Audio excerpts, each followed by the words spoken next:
মা কি করছি? এই ভাত ভাত লেলিম।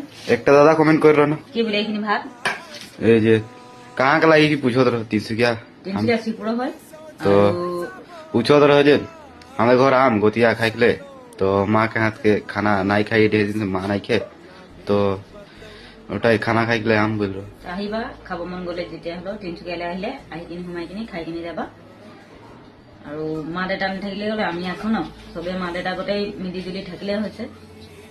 আৰু চবৰো ভাগ্যত মা দেউতা নাথাকে, কিছুমানেহে থাকে।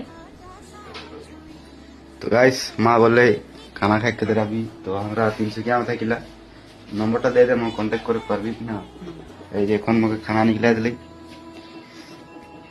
কি বলেন আজকে রুটি ভাত রুটি ডাল ভাত আৰু ছাগলী পচনি ছাগলি পছন্দ মটৰ মজা লাগা না আৰু আলু ধনিয়া পাতা। हाँ